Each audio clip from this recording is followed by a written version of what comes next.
Ça, c'est le pays.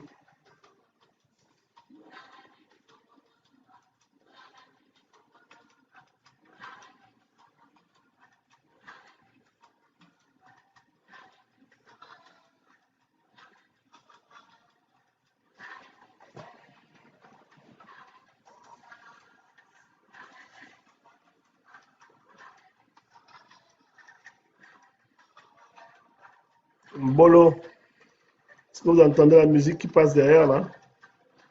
Est-ce que vous entendez?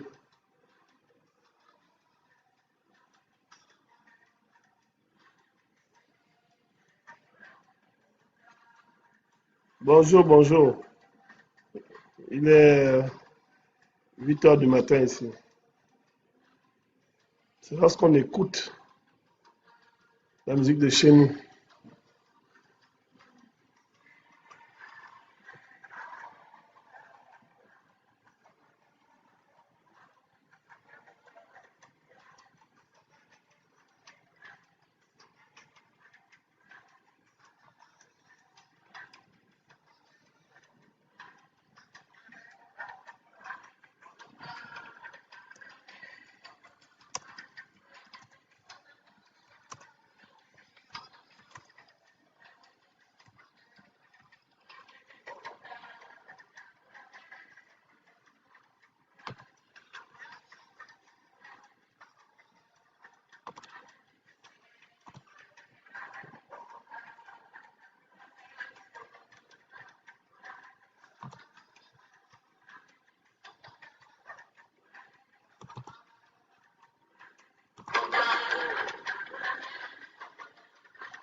Voilà, c'était une petite introduction musicale par... comment c'est? Il n'y a pas de son. Vous ne m'entendez pas? Est-ce que vous m'entendez? Vous n'entendez pas la musique? Ah, je suis désolé, hein. Je ne sais pas ce qui s'est passé. Comme on dit, c'est peut-être un petit problème technique, hein. On va y remédier au prochain live. En tout cas, j'ai ouvert par Pierre Kenenge, au Rwanda. Pour ceux qui savent, la pochette de cette chanson-là que j'ai vue sur YouTube, c'est un homme qui est debout et des esclaves qui sont assis par terre. Bonjour les frères, bonjour les compatriotes, bonjour les compatrioteux, bonjour les compatrioteuses, bonjour les peureux, les peureuses. Soyez peureux, n'inquiétez pas, il y aura toujours des Gabonais braves pour tirer le flambeau du Gabon un peu plus haut. Car on est né pour ça, lever le Gabon, c'est ce qu'on est, c'est ce qu'on doit faire. Aujourd'hui, on va s'entretenir sur un sujet. Je vais essayer de faire 15-20 minutes parce qu'il faut que nos frères au Gabon puissent voir la vidéo. Et le sujet fondamental aujourd'hui, peut-être pas fondamental, mais qui quand même va faire dénoter, la, qui va vous faire comprendre en fait l'attitude de votre gorille préféré, Iboubou, sera sa guenon préféré, celui qu'on appelle Liban Suleiman. Pourquoi Liban Suleiman? Parce que ben, j'en avais déjà parlé la semaine dernière, sauf que le live qu'a fait mes frères de la Dream Team des États-Unis m'a encore plus enragé et les informations qu'on a reçues m'ont encore plus enragé. Je vous explique. Je n'ai rien contre Liban Suleiman du fait qu'il soit somalien, ce qu'il est yéménite ou whatever is coming from, d'où est-ce qu'il vient. Ça n'engage que lui. Mais ce que je ne supporte pas, ce que je ne supporte plus, c'est lorsque certaines personnes qui sont soi-disant au pouvoir, c'est-à-dire que nous savons dans quelles conditions ces gens ont pris le pouvoir, veulent venir nous donner des leçons en disant non, on se prend par la main, c'est l'intérêt du pays, il faut que nous allons créer un dialogue national inclusif sans tabou et on lance l'opération Mamba et puis on va résoudre tous les problèmes via du Gabon, au Gabon en se réunissant. Voilà le discours qu'ils sont en train de nous servir depuis bientôt. 2, 3 mois, 6 mois pour essayer de camoufler le camouflet électoral qu'ils ont reçu, mais aussi camoufler les crimes qu'ils ont essayé d'enterrer et de cacher dans des charniers, sachant qu'il y a des frères et des sœurs qui ont disparu lorsqu'on a voté pour le président Jean Ping.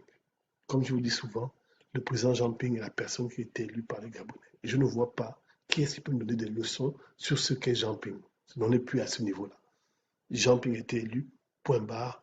Notre rôle fondamental, c'était que de le mettre au pouvoir. Parce que si on ne met pas cet homme au pouvoir, on est parti pour une autre session des bongolades, des patients d'Abanayad et maintenant des Liban Suleiman et de tous ces gens-là, qui sont des personnes qui ne valent absolument rien.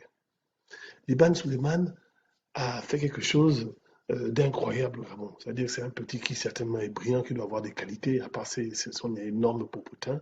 Je pense qu'il a d'autres qualités mentales, puisqu'il est diplômé, soi-disant, de l'université George Mason aux États-Unis.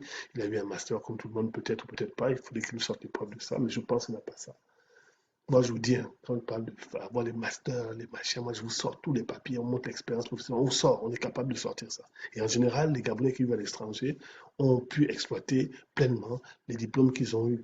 Et ils les ont, ces diplômes. Donc, votre petit frère, votre compatriote, le joufflu fesseux Liban Suleiman, c'est un petit Gabonais qui parcourait la, la, la, la, les administrations jusqu'à ce que son popotin ou son intelligence, je ne sais pas, peut-être les deux, ont fait en sorte qu'il soit remarqué par, par Ali Bongo Ondimba. Il l'a fait entrer en tant que chef de cabinet de la République gabonaise. On ne sait pas ce qu'il a pu faire de plus que moi ou que de vous, mais en tout cas, il est devenu chef de cabinet. 7 années sont passées. Moi, la première question que je pose à Liban Suleiman, et je pose aussi à Ali Bongo, Iboubou, qu'est-ce que Liban Suleiman a déjà fait pour les Gabonais? Je me pose une question fondamentale. Je me dis, mais qu'est-ce que ce gars-là a bien pu faire pour les Gabonais pour que tu puisses le couvrir d'autant de largeur, hein, autant de richesse? Qu'est-ce qu'il a bien pu apporter au Gabon pour qu'il puisse bénéficier de tout ça? Question, parce que moi je me dis quand même que pour qu'on puisse bénéficier de tout ça, il faut pouvoir avoir fait quelque chose quand même pour le pays. À quoi est-ce que ce gars-là sert? Qu'est-ce qu'il a fait de particulier comme médecin en compétition? Qu'est-ce qu'ils ont qu'on n'a pas? On sait qu'il y a une amplification des crimes rituels là, depuis les 7 dernières années. Peut-être que c'est un grand crime ritualiste, je ne sais pas. Peut-être que c'est un pédophile, je ne sais pas. Peut-être que c'est un partouzeur d'hommes, je ne sais pas. Mais tant qu'il fait ça dans sa vie privée, ça ne regarde que lui. Mais moi, je parle au niveau du Gabon. Qu'est-ce que cette personne a bien pu nous apporter? Qu'est-ce qu'il a bien pu faire qui fasse en sorte qu'une passion du niveau 0 au niveau 2?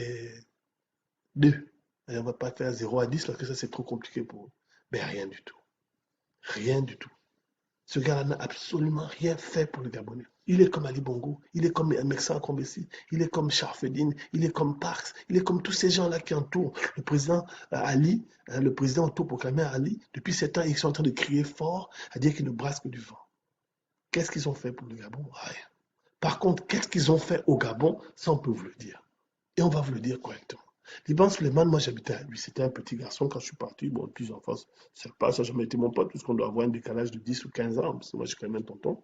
Et quand moi je suis parti en France, je me rappelle que c'était des petits qui restaient à lui là-bas en bas. Bon, je ne sais pas quelqu'un avec qui je parlais, mais c'était quelqu'un dont les pères étaient. Ils faisaient des trucs. À l'époque, il n'y avait pas les cabines téléphoniques, mais c'était des cabines où on mettait des pièces. Là, tu viens chez les gars, on trouve un compteur, tu parles, et puis quand c'était fini, on raccroche. Je crois que son père, là, c'était des Somaliens qui faisaient du business au Gabon puisqu'on a toujours favorisé, hein, depuis le début des années 70, Ali Omar Bongo avait décidé de favoriser tout ce qui n'est pas gabonais. Parce que pour ceux qui ne savent pas, quand ils disent que les Gabonais ne savent pas faire des affaires, moi je suis désolé. La gare routière s'appelait à l'époque Carrefour David Obam. Demandez à vos parents. Hein. C'était des Sakura, des Fans, des tout. Hein, parce que le Gabonais savait gérer ses affaires. Mais ce qui s'est passé, peut-être le traumatisme de 1964, quand Omar Bongo prend le pouvoir en 67, mais il a commencé à tout effacer. Il a dit qu'en tout cas, les Gabonais ne vont pas gérer ça, parce qu'ils ont cette schizophrénie, cette paranoïa à l'encontre des Gabonais. Voilà. Donc c'est comme ça que beaucoup de gens sont venus, les Béninois, les Popos, les Maliens, tout le monde sont venus dire, écoutez, on va faire des affaires au Gabon, et tant mieux pour eux. Et c'est peut-être comme ça que est arrivé au Gabon la famille de Liban Suleiman. Donc c'est quelqu'un qui, sa famille était commerçante, il faisait des machins. Ils avaient des avantages qu'on n'a jamais donnés aux Gabonais pour pouvoir venir faire des affaires. À part ça, je ne vois pas ce que le gars a fait. Je vous dis, je ne vois pas. On sait qu'il était très proche de Émile